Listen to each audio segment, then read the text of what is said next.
એક મિનિટ, હું ચૂકવું છું ને પૈસા. હલો, આ બોટલની એક્સપાયરી 11/3/2026 છે અને આજે તારીખ કઈ થઈ? 30 માર્ચ છે ને. 30 માર્ચ 2026 દિવસ સુધી વેચાણ થાય છે. આ ભાઈ છે, બરાબર છે. આ ભાઈ કહે છે કે આ બોટલની કેપ તૂટી ગયેલી છે. હા, હું કહું છું આ બોટલની કેપ તૂટી ગયેલી છે અને પૈસા ચૂકવવાના છે.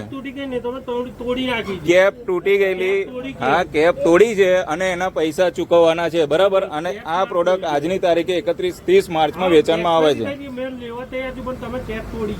એ તમારી પ્રોબ્લેમ. લેવા તૈયાર નહીં, અમે લઈએ છીએ તો પૈસા આપીએ છીએ ને.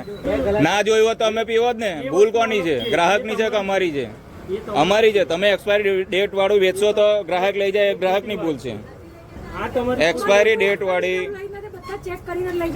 તમે ત્યાં વેચાણ માટે મૂકી. તમે બધી આ જેટલી બી દેખાય છે બધી એક્સપાયરી છે, કઈ છે તમે જુઓ, ચેક કરો. કંપની પાછી લઈ જશે. કેટલા? હું આના પૈસા આપું છું, બરાબર છે. પૈસા તો આપીશ, હું પૈસા તો આપીશ, પણ વેચાણમાં મૂકો છો. આ તો મેં જોયું. કોઈ એવો વ્યક્તિ હશે કે જેને નહીં જોયું હોય. હું એમ નથી કહેતો, હું એમ નથી કહેતો, દાદાગીરી કરતો જ નથી. હું એમ કહું છું આ તો મેં જોયું, બીજા કોઈ વ્યક્તિ નહીં જોયું તો એવા તો કેટલા વ્યક્તિ લઈ જાય.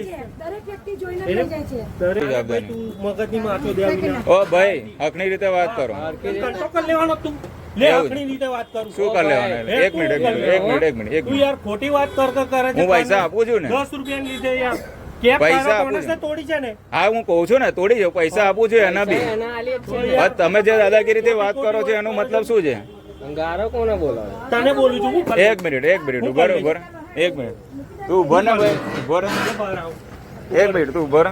ખોટી વાત કેમ કરે છે? એક મિનિટ ભાઈ, એક મિનિટ. હું બી શાંતિથી વાત કરું છું ને.